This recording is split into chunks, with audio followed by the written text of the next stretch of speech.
Okay. Okay, can you guys hear me now? That's why I do the mic check. Mic check, mic check. 1, 2, 1, 2. Can you guys hear me now? Give me some hearts if you can hear me. All right. Thank you. Thank you. Thank you, Kevin. How are you? Hello. Oh, Dana, Okay, okay, good. You can hear me now. Okay, excellent. I'm so glad. Welcome everybody. So,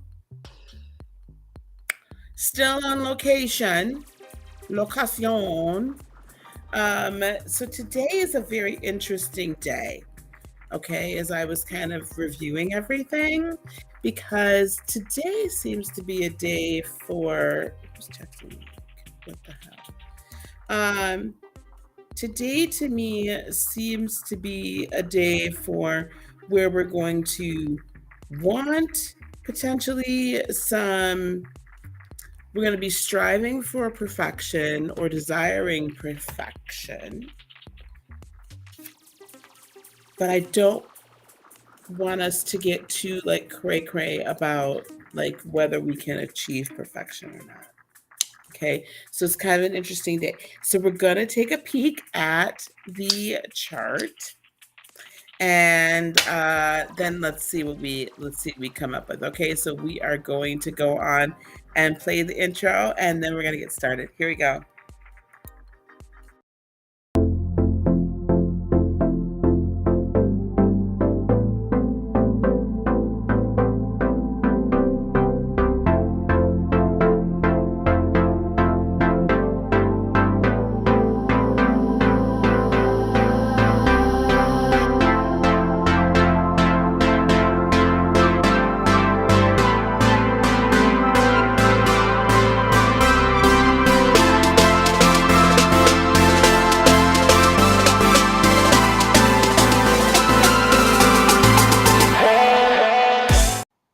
All right, welcome back. Let me not do that because that probably goes screw everything up. Okay, here we go. Hello. Welcome to the channel. Welcome, my day ones, my day 11s, my day 121s, my day 2001s, and all of you in between and who have just joined us. If I have earned a like and a subscribe, please feel free to do so. Cost you nothing, and you get a whole lot for it. All right. And don't forget, by the way, to hit that bell. As much as I try to be, like on time every day and be consistent, like as for a time, life just happens. So hit that bell so you get all the notifications of community posts and also when I go live or when I drop a video. Hey, Angelia. Yes, you made it. I'm so glad you guys are here. So let's, thank you so much. Thank you. Thank you. It's hard being away from home. Can I just say that, like, as much as I love being where I'm at and it's beautiful, and we're going to try to do some streaming a little bit later, like by the lake, so you guys can, like, actually get the view that I have. Um, it's so strange not being in my studio. So um, I'll be back next week. So here we go. Hey, Shiny, I just saw you, dear. Hello, hun. All right, this is the chart, guys, for the day. And I'm sure you guys have begun to notice that charts don't change a ton day to day. But when they do make a drastic, like aspecting kind of change, like it gets serious, okay? This desire for perfection is really it's coming from a few places. It's coming from this North Node, Venus, Uranus conjunction, and it's coming a little bit as well from this square, right?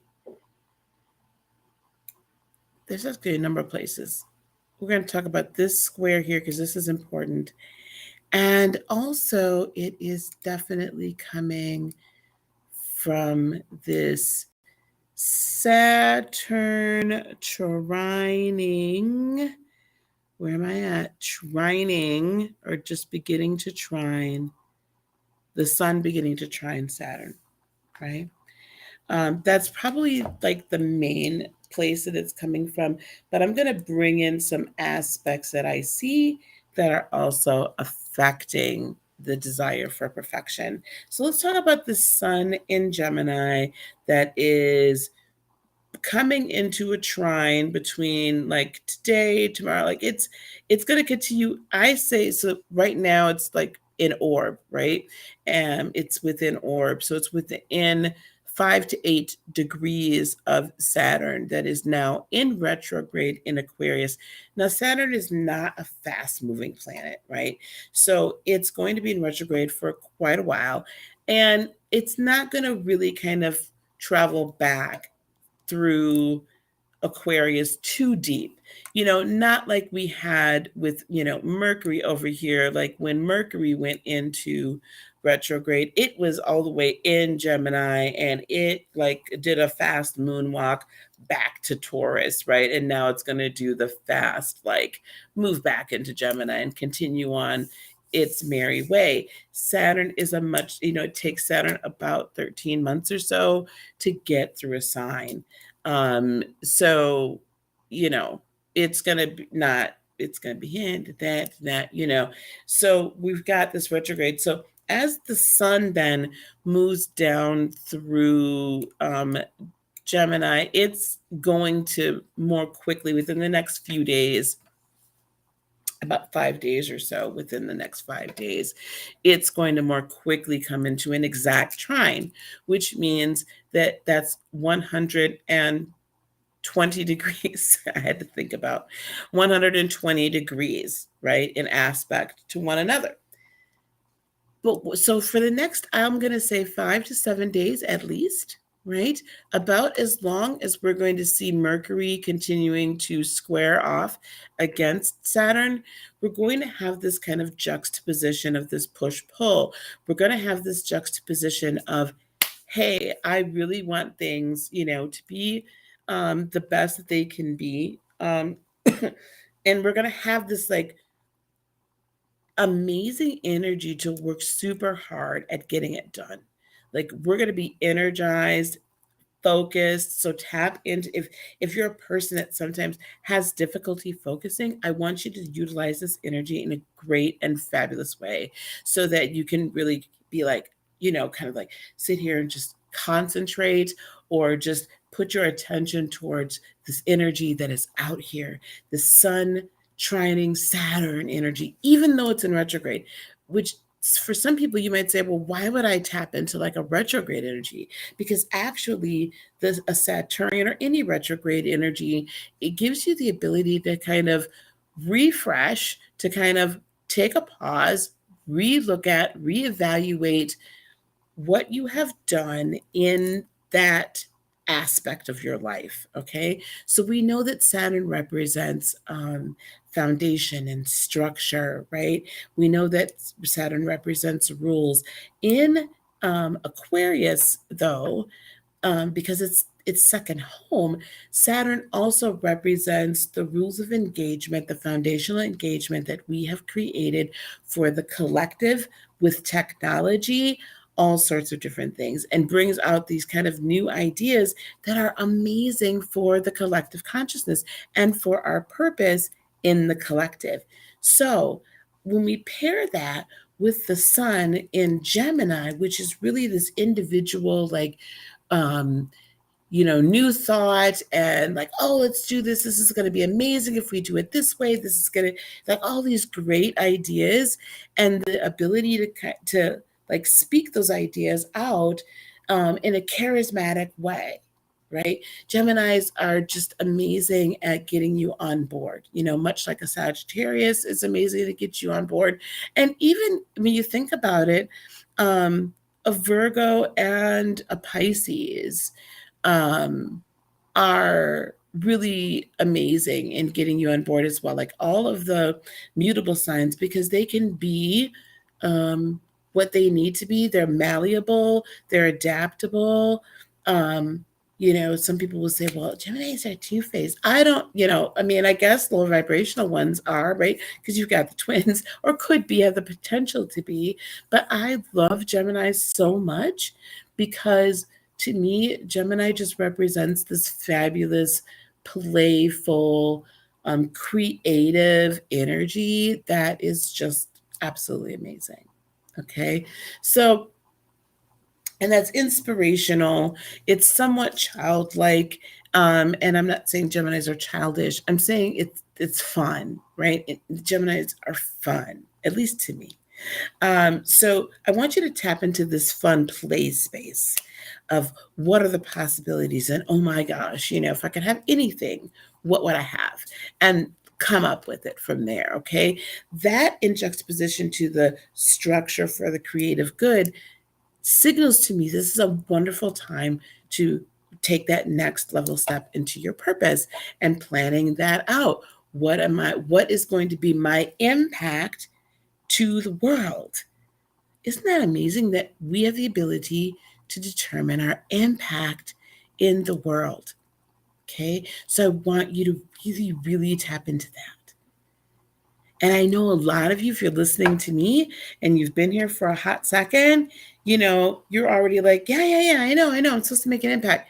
Well, if you've made any plans as far as what that impact might look like and created any structures around it, this is a great time to pause and review. Not necessarily to not do it, but to pause and review. Okay? Very, very important.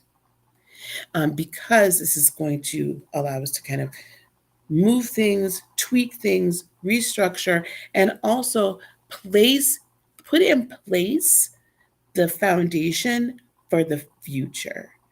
So for me, there's this whole other like realm of doing an impact, right? And making an impact that has been just rolling around in me for a while. And so this energy for me is literally heaven, because I'm like, I got it.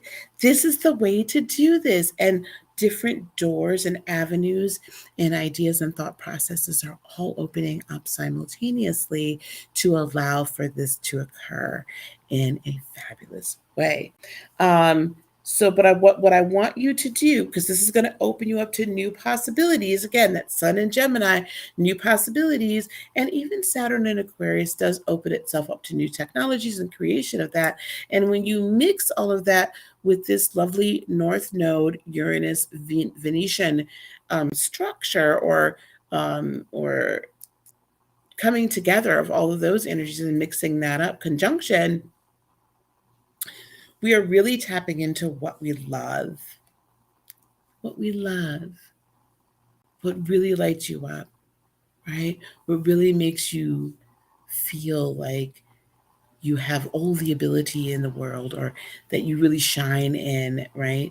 And then that also with that Venetian energy, and actually the North Node too, the North Node allows us to evolve to the Uranus revolutionary status. And then the Venetian energy not only solidifies that, yep, this is the destiny, this is the way we wish to go, but then also brings in that abundance or that monetary assistance as well. So that's very, very important. Okay. I'm not trying to say that everything is about money, but we have to have the reality, darlings, that, bills do get paid, right? That has to happen. And so when we can actually possess and work in, I have Taurus, when we can work in what is our purpose and our greatest opportunity, right? And make the greatest impact on what we truly love to do. It's fabulous when we earn while we're doing the same thing. Now, the Mercurial square, right, to Saturn here. Remember, it's still that kind of little bit of unsurety, and yet okay, we're going to make some decisions and set some proper boundaries, both in our mindset and externally, how we allow people to interact with us, how we interact with people, and just kind of doing the restructure so that it can support this. You see how this is all coming together. We need to set new boundaries and perhaps kind of relocate where we're living, so to speak, and elevate who we are around. So when we have this opportunity, even during these lives, to come together and really be in community with one another, even though it's virtual, right? When we have this ability to come together like that, the beautiful thing about that is we are creating a community. And if you've never heard this before, I'm sure you have, but I'm going to say it again. You are the sum of the top 5 people that you interact with energetically. So if your life is not moving in quite the direction that you wish for it to move, then I'm going to ask you to check who you're hanging with. Who are you energetically connected to?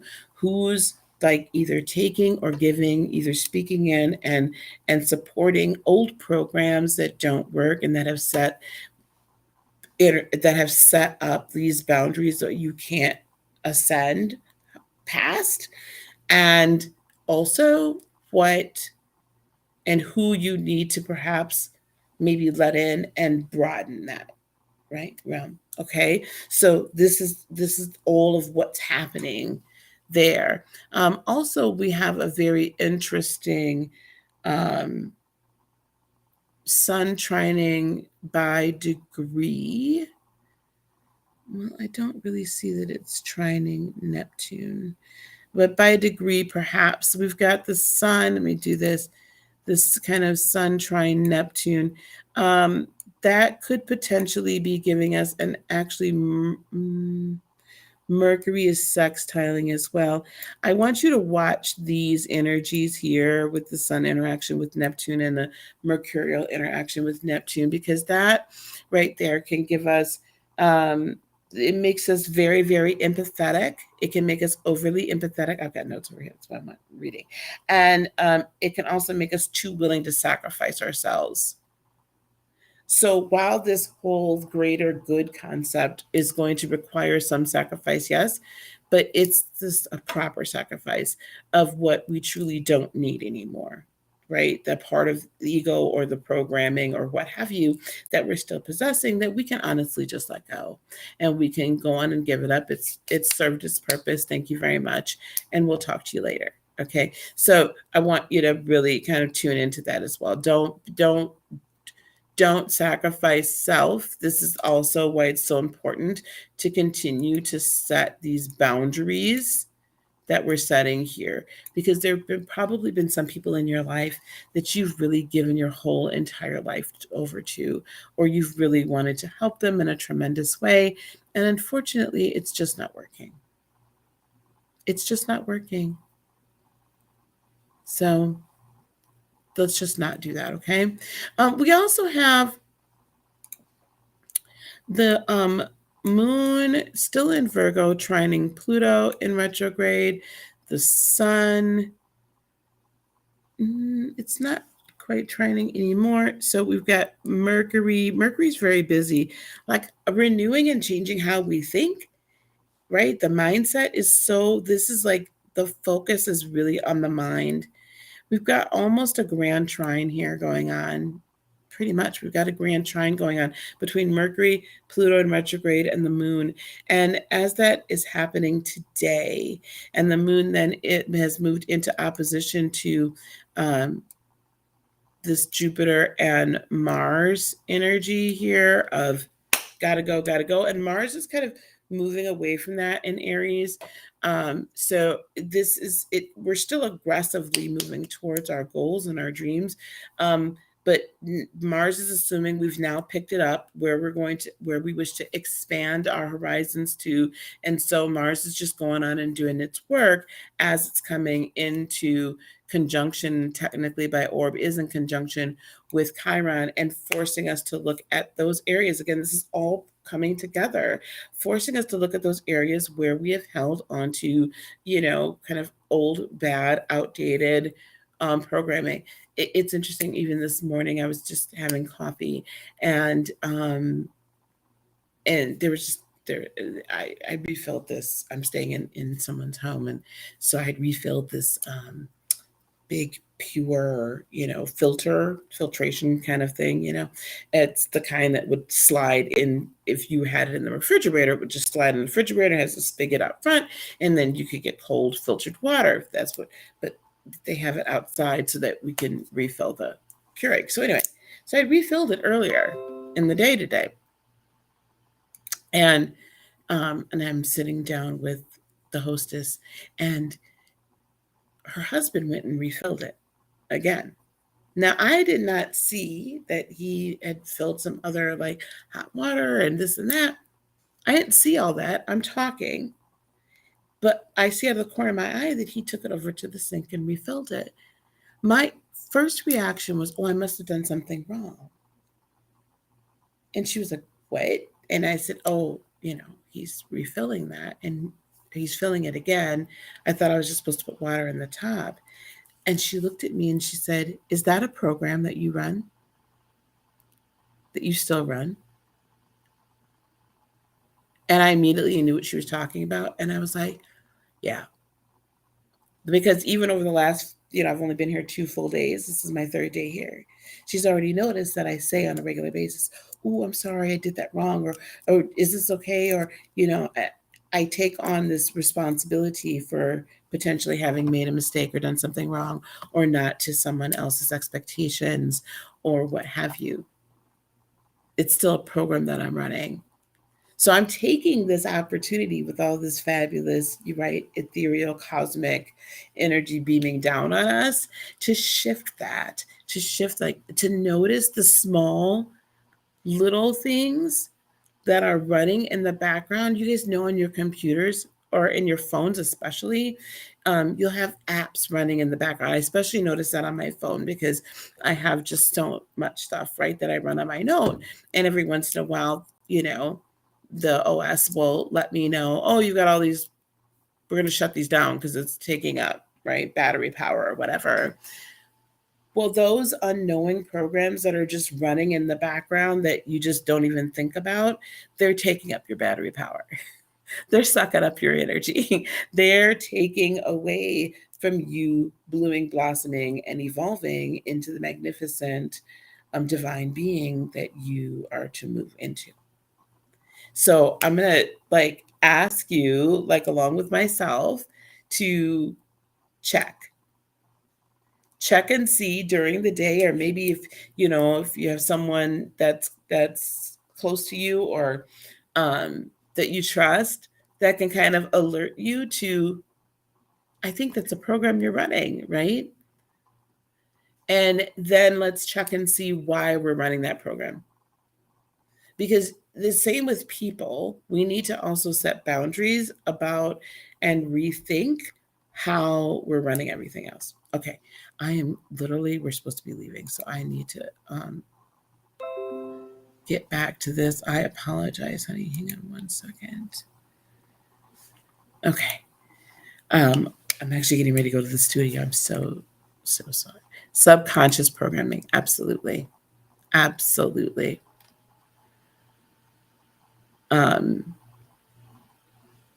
So Dadal says, you've been really in your feelings, sad and depressed.